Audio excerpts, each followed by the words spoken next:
오늘 이미 설교의 주제나 결말은 제목 속에 다 포함되어 있어요. 인생을 의지하지 말라.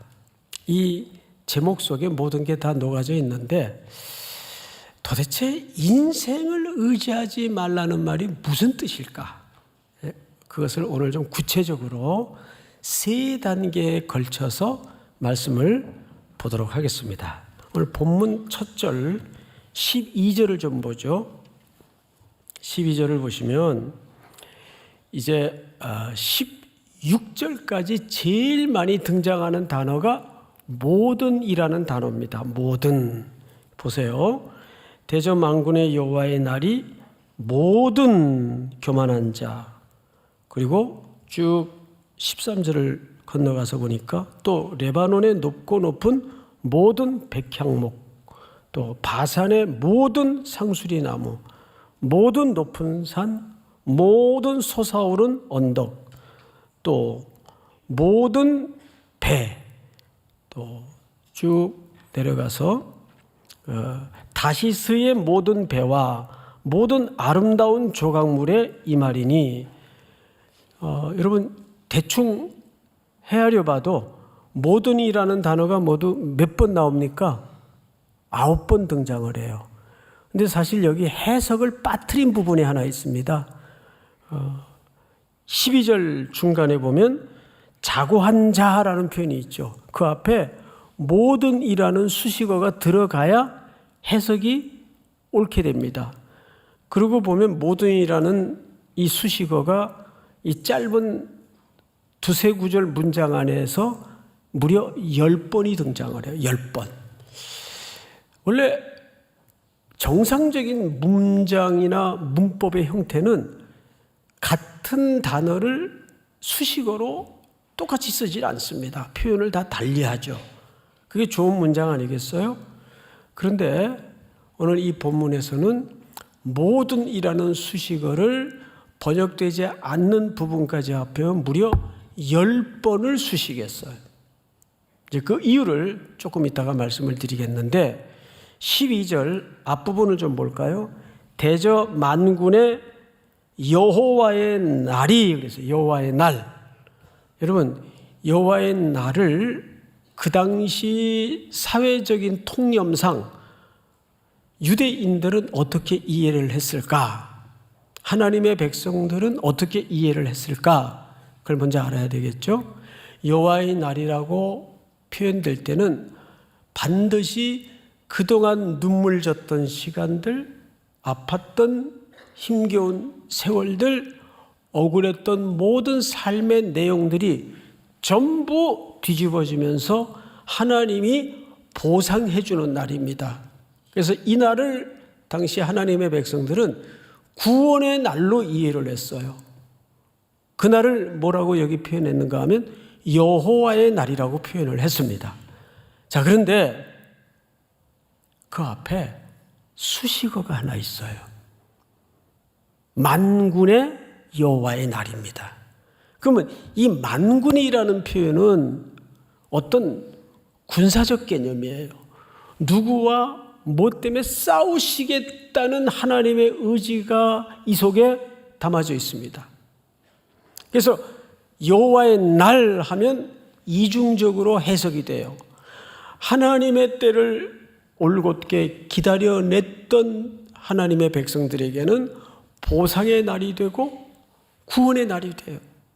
그런데 하나님을 무슨 이유이든 떠나 있었던 사람들에게는 유대인들이라도 그날은 응징의 날이 되고 심판의 날이 됩니다. 그런데 여기에 만군의라는 표현으로 봐서 이 날은 누구인가 무시무시한 심판의 날로 설명이 되는 거예요. 그럼 누구에게 봤더니 자, 그 대상이 바로 나오죠. 모든 교만한 자와 거만한 자와 자고한 자에게 이 말이니. 자, 앞을 좀 보십시다. 여기 하나님이 지금부터 칼을 빼어들어서 만군의 여호와의 날에 임하실 것인데 교만한 자, 거만한 자, 자고한 자에게 임할 거란 말이에요. 그들과 싸울 거란 말이에요. 자, 그들은 어떤 사람들일까요? 바로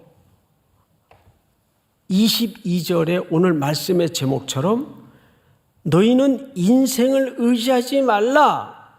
이게 오늘 말씀의 총체적 결론이란 말이에요. 그러면 여기서 교만한 자, 자고한 자, 거만한 자는 뒤집어 얘기하면 누구를 의지하고 삶을 살았던 사람들을 총칭할까요? 인생을 의지하고 삶을 살았던 모든 사람들을 총칭하는 표현입니다. 다시 말해서 성경에서 말하는 자고한 자, 교만한 자, 거만한 자는 뭐 잘난 체하고 자기 혼자 잘난 줄 알고 이런 태도를 가진 단순한 개념이 아니에요. 성경에서 적어도 교만하다, 거만하다, 자고하다 할 때는 모든 삶의 문제를 자기가 책임지고 자기 힘으로 살겠다는 모든 의도와 시도를 하는 전부를 교만한 자, 거만한 자, 자고한 자라고 설명을 합니다.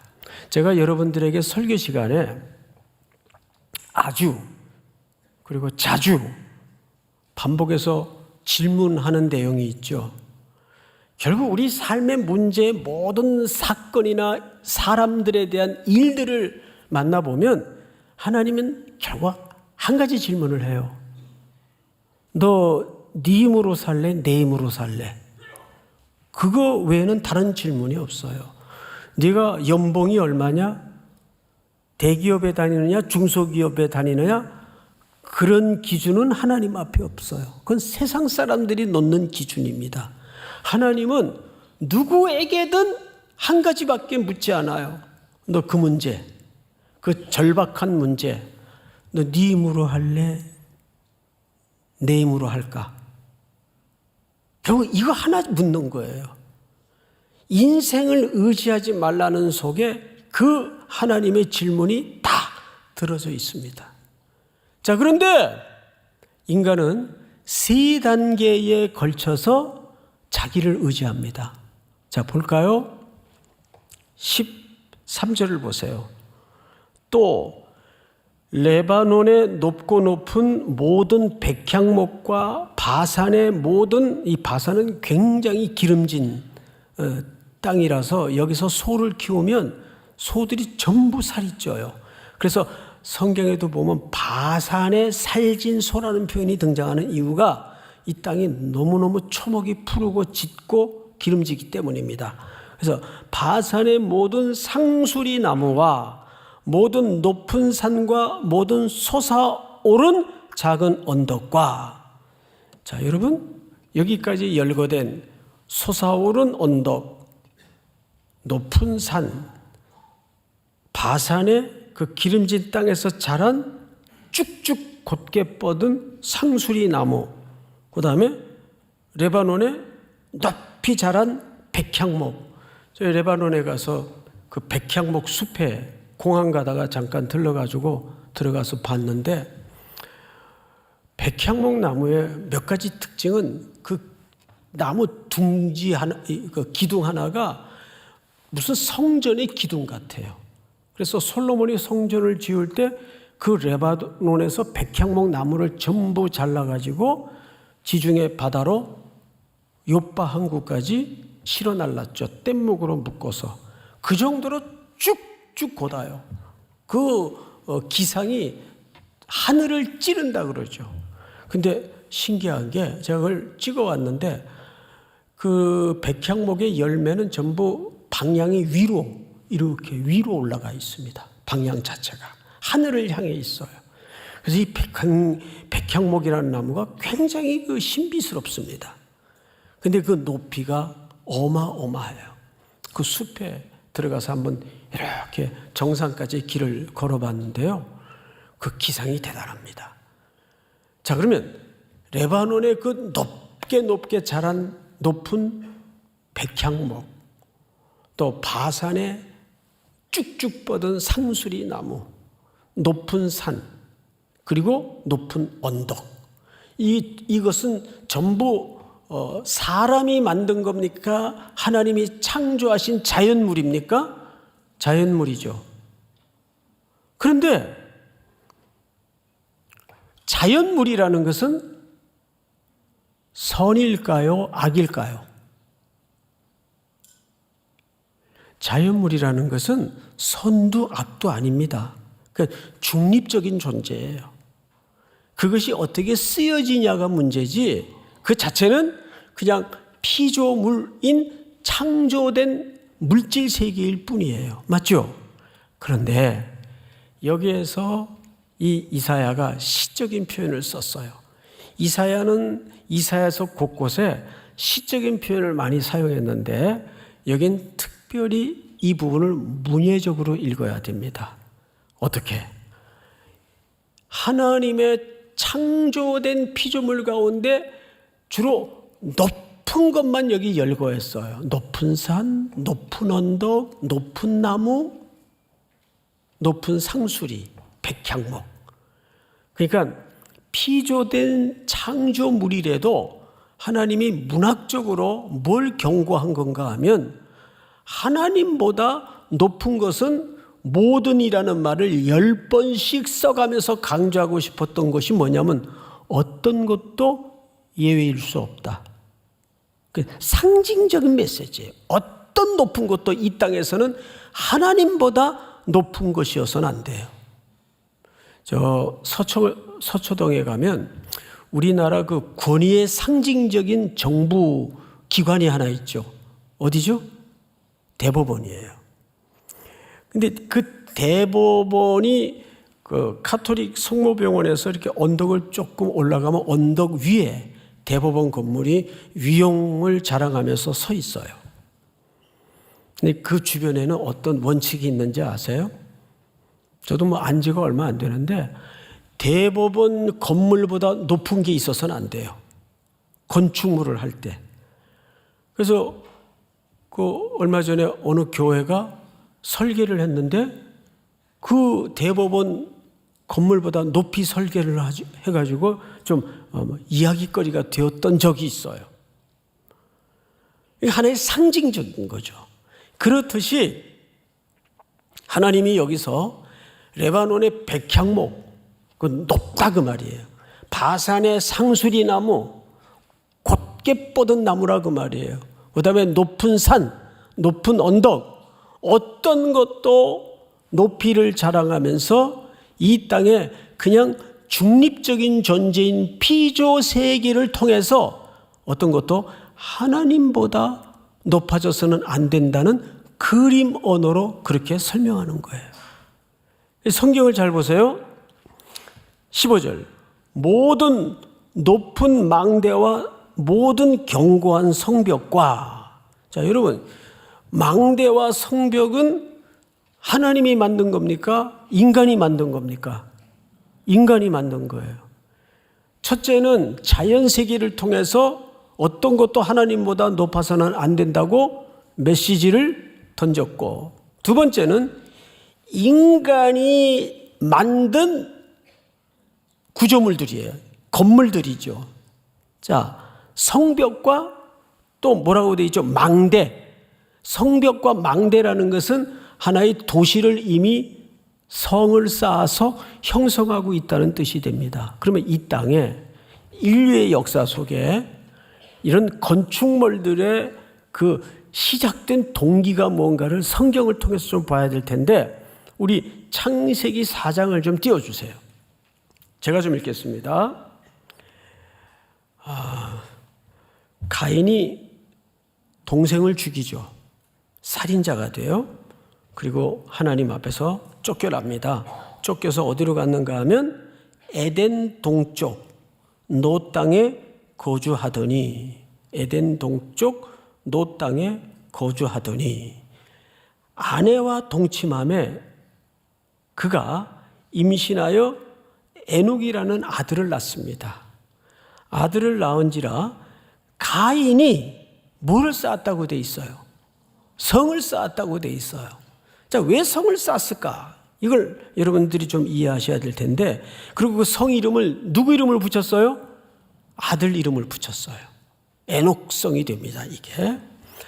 이것은 인간의 본질적 심리를 좀 아셔야 돼요. 성을 쌓기 시작한 시점이 아들을 낳고서부터예요. 자, 아버지로서, 인간으로서 당연한 원초적 본능이 뭐냐 하면 후손을 번식하고자 하는 욕구가 인간은 누구나 있어요. 자, 그런데 어느 날 하나님이 에녹이라는 아들을 주셨는데, 이 아들을 통해서 후손이 계속 이어지기를 바라고, 또 자기의 남은 시간과 자녀들의 안위를 위해서 뭘 쌓기 시작했는가 하면 성을 쌓기 시작했어요. 누구도 이제는 우리 후손과 우리 집안을 함부로 공격하거나 우리 자손의 후계가 끊어지는 것에 대해서 이거는 우리가 책임지자. 우리가 보호를 하자. 그래서 뭘 쌓았다고요? 성을 쌓아요. 남자들도 마찬가지예요. 뭐 남자뿐이겠습니까? 사람은 똑같아요. 자기가 싱글로 있을 때는 별로 삶의 문제와 인생에 대해서 별로 책임이 그렇게 그 감각이 없어요. 그러다가 이제 딴딴따단 결혼을 하고 한 몸을 이루어서 자녀가 턱 생기면 갑자기 우선 남자들은 뭐가 밀려와요? 현실적인 책임감이 밀려와요. 그건 여성들도 더 오히려 어떤 의미에서는 강력한 본능이 일어날 겁니다. 우리 애들을 잘 키워야지. 우리 가정을 잘 보여야지. 그래서 남자들은 밖에 나가서 열심히 뛰고 봅니다. 말하자면 그런 어떤 원초적 본능이에요. 근데 그거를 가인은 뭘 시도했어요? 성을 쌓는 걸로 시도를 했어요. 우리가 이 일을 보호하자. 우리 집안이 더 이상 어떤 것에도 침해를 당하거나 계대가 끊어진 일이 벌어져서는 안 된다. 성을 쌓기 시작했어요. 그런데 인간의 패역을 하나님이 두고 볼 수가 없어서 이 땅에 홍수를 내립니다. 심판이 임하죠. 창세기 11장을 보세요. 또 말하되 자 성읍과 탑을 건설하여, 이제 홍수 이후입니다. 이제 남겨진 인류가 씨를 퍼뜨리면서 또 말하되 자 성읍과 탑을 건설하여 그 탑 꼭대기를 하늘에 닿게 하여 우리 이름을 내고, 이 첫 번째 동기에 우리 이름을 내고, 그러니까 우리의 이 혈통이 끊어지는 것을 막고자 하는 의도입니다. 우리 이름을 내고 온 지면에 흩어짐을 면하자 하였더니, 이것이 바벨탑을 쌓기 시작한 건설의 중요한 동기입니다.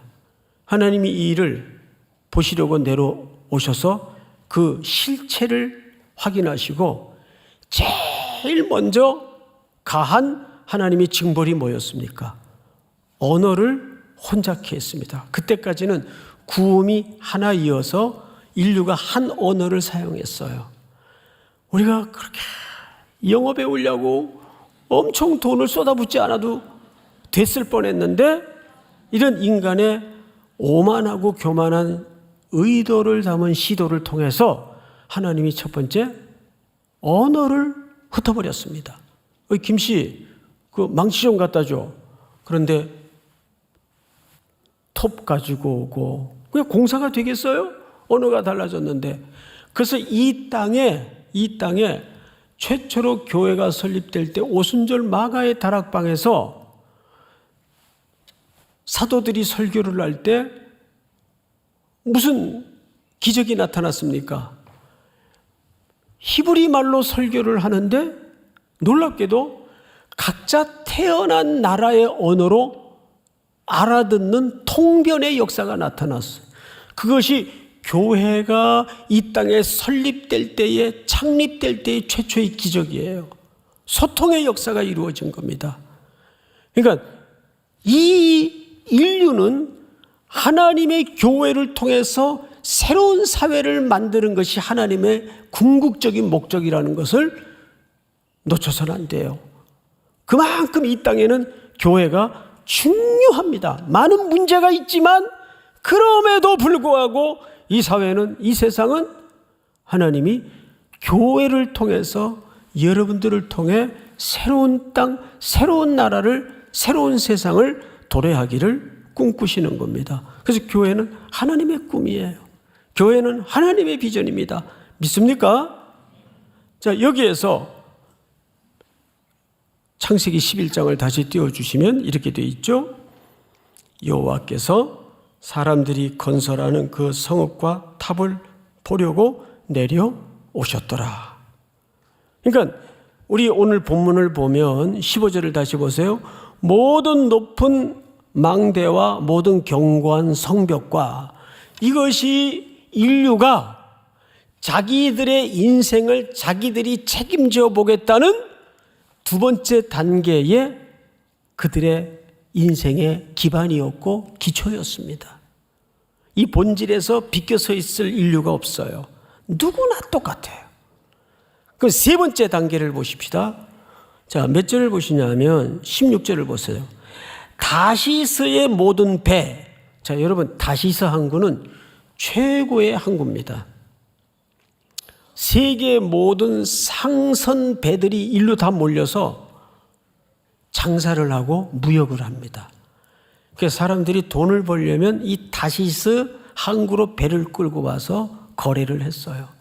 그래서 그 당시에 비싼 옷감, 특별히 금, 은들을 모아서 벌어서 자기들의 남은 시간들에 대해서 든든한 보험으로 돈벌이에 급급했습니다. 그래서 모으고 쌓고 자기들의 인생에 대해서 이것만이 우리 인생을 지켜주리라고 생각을 했어요. 자, 그런데 하나님이 그렇게 자기들의 인생을 자기들이 책임지겠다는 모든 이 3단계의 시도를 어떻게 규정하셨나요? 자, 17절을 보세요. 그날에, 여호와의 날이 되겠죠. 그날에 자고한 자는 굴복되며 교만한 자는 낮아지고 여호와께서 홀로 높임을 받으실 것이요, 우상들은 여전히 온전히 없어질 것이며 사람들이 아멸과 토굴로 들어가서, 그렇게 그러한 것들을 의지했던 사람들이 아멸 토굴은 가장 낮은 곳으로, 땅 지하 아니에요. 가장 낮은 곳으로 던져지게 될 것이다, 그 말이에요. 근데 글로 도망가면서도 자기들이 붙들고 의지하고 살았던 우상단지들, 금은들을 가지고 들어가요. 어떤 일이 벌어질까요? 20절. 사람이 자기를 위하여 경배하려고 만들었던 은 우상과 금 우상을 그날에 두더지와 박쥐에게 던지고 암혈과 험악한 바위 틈에 들어가서 여호와께서 땅을 진동시키려고 일어나실 때 그의 위엄과 그 광대하심의 영광을 피하리라. 22절 다 같이 시작. 너희는 인생을 의지하지 말라. 그의 호흡은 코에 있나니 샘할 가치가 어디 있느냐. 자, 여러분, 그렇게 3단계에 걸쳐 자기네들이 이것들이 나에게 복을 줄 것이라고 만들고 섬겼던 금은들을 어디까지 끌고 도망을 가냐 하면 여호와의 날에 그 영광을 피하기 위해서 아멸과 톡을까지 끌고 들어가 그 부정한 짐승의 상징인 박쥐들에게 그 우상들을 던져요. 부정한 것을 부정한 것에 던지는 일들이 일어납니다. 그러면서 오늘 본문의 결말이 뭐냐면 22절 잘 보세요.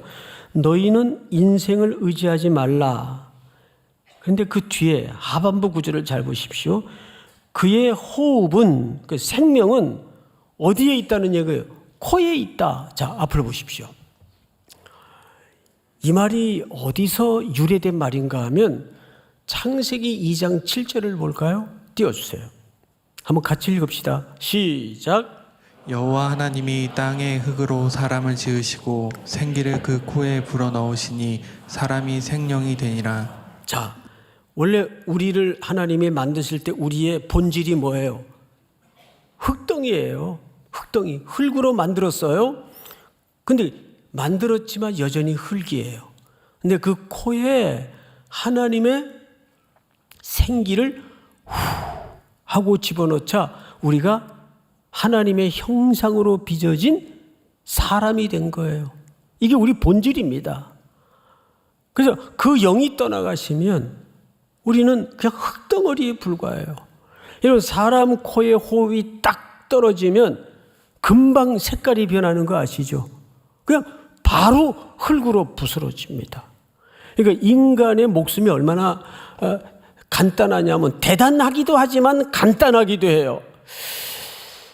하고 숨을 들이마셨다가 후 하고 내뿜어야 살아요. 들이마셨다가 내뿜지 못하면 그걸 돌아가셨습니다라고 얘기를 하는 거예요. 그 돌아가신 거예요. 그걸로 존재가 끝나는 거예요. 이 땅에서는. 저는 수많은 죽음을 마주하면서 이 냉엄한 현실을 많이 경험했어요. 사람이 참 간단해요. 그래서 저도 이제 토요일 같은 때는 이제 설교 준비 늦게 하고 목양실에 딸린 방에서 잠깐 눈을 붙이거든요. 그 잘 때 가끔 무슨 생각을 하냐 하면 어쩌면 이 잠듦이 마지막 시간일 수도 있다. 그렇습니까? 안 그렇습니까? 주일날 예배 드리러 왔더니 목사님이 재수없는 소리 한다. 그런 의미, 이 현실을 얘기하는 거예요. 현실을. 예? 그럴 수 있잖아요. 그래서 이제 잠이 들어요. 그러면 여러분, 꼭 제 경우를 굳이 빌리지 않더라도 옆에 잠든 사람 한번 보세요. 메롱해도 몰라요. 예? 그건 뭐죠? 죽은 거긴 죽은 거. 앞에서 별 장난을 해도 몰라요. 죽은 거이 죽은 거. 그런데 아침에 하나님이 눈을 뜨게 해요. 그러면 오늘도 하나님이 내게 새 생명을 주셨구나. 그러면 그런 영적인 깨달음이 막 밀려오는 순간에 이부자리에서 일어나기 싫어가지고 꾸물럭거려요?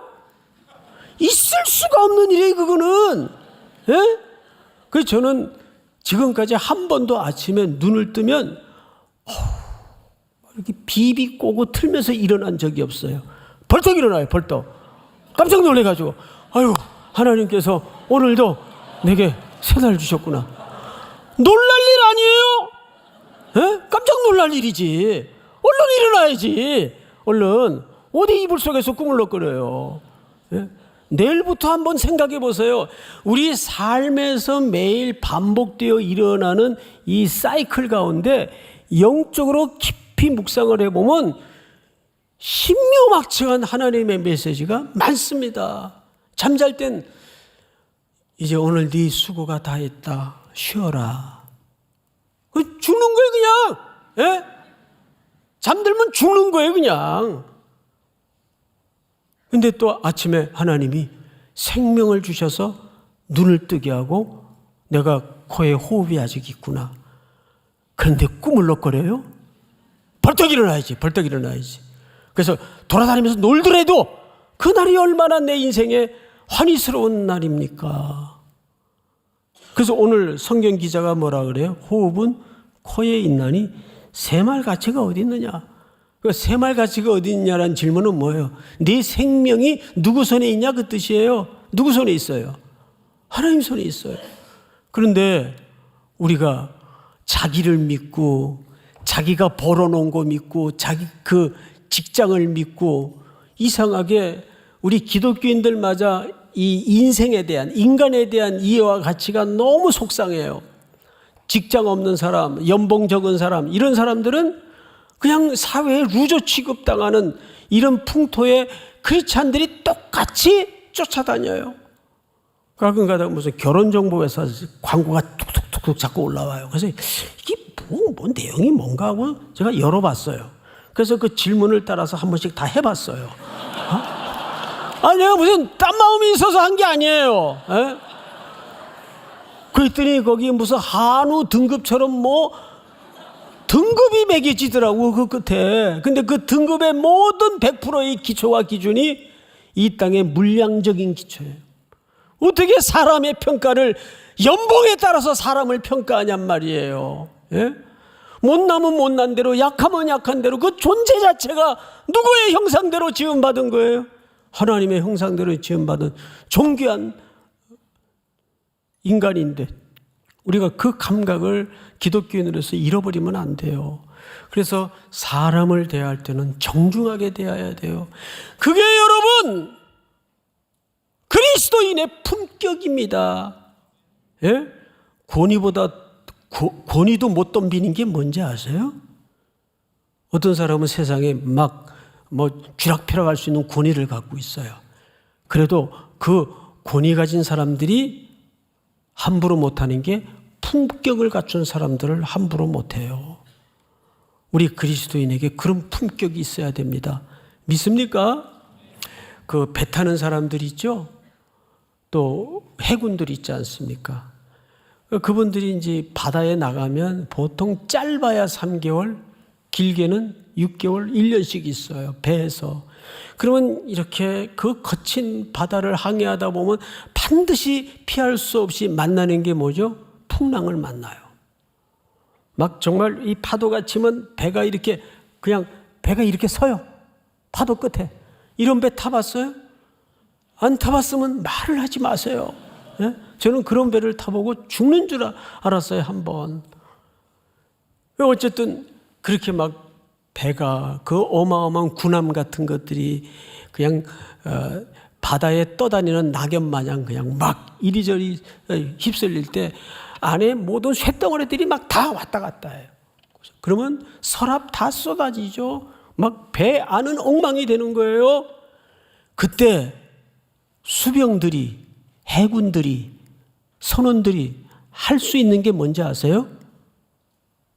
모르죠? 아무것도 없다는 거예요. 그 배 탄 사람들의 얘기예요. 그때 할 수 있는 게 아무것도 없대요. 딱 하나. 파도가 잠잠해지기를 기다리는 거. 그거 외엔 할 게 없대요. 제가 그 간증인지 뭔지 어디 그 영상을 보고는 그때 우리 그리스도인들은 우리의 그 닻을, 인생의 삶의 닻을 어디에 놔야 될까요? 예수 그리스도. 십자가의 사랑에 그 닻을 걸어야 돼요. 거기에 닻만 걸면, 믿음의 닻을 딱 걸면 세상에 어떤 풍랑이 내 인생을 뒤흔들고 곤두박질 시킬 것 같은 위경을 만나더라도 아무것도 염려하지 말라. 믿습니까? 아무것도 염려할 필요가 없어요. 그래서 성경에서 아무것도 염려하지 말라는 말이 365번 나와요. 그 약속이 매일매일 우리 속에 되새겨져야 된다는 메시지겠죠. 그때 우리가 할 수 있는 일은 주님을 의지하는 일이에요. 여기 인생을 의지하지 말라는 부정적인 결어로 오늘 본문이 잡혔지만 결국 뒤집어 얘기하면 누구만 의지할 수밖에 없다는 거죠? 하나님만, 그리스도의 십자가의 사랑만 우리가 의지할 수밖에 없다는 겁니다. 오늘 이 사보 예배에도 우리 청년들이 각가지 사연과 사정을 가지고 이 자리에 와서 어떤 청년은 막막한 마음으로 이거 어떻게 해야 되나? 이 일이 언제까지 이어질 건가? 정말 처절한 마음으로 완전 분들이 계실 거예요. 아무것도 염려하지 마십시오. 오직 모든 일에 기도와 간구로 너희 구할 것을 감사함으로 하나님께 아뢰라. 왜 감사함으로 아뢰일까요? 그것을 선으로 내 인생에 결말을 주실 그 하나님을 믿기 때문에. 믿습니까? 감사함으로 하나님께 아뢰라. 그리하면 모든 지각에 뛰어난 하나님의 평강이 그리스도 예수 안에서 너희 마음과 생각을 지키시리라.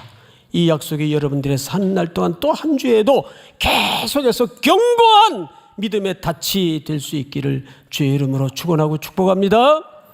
다 일어나십시다.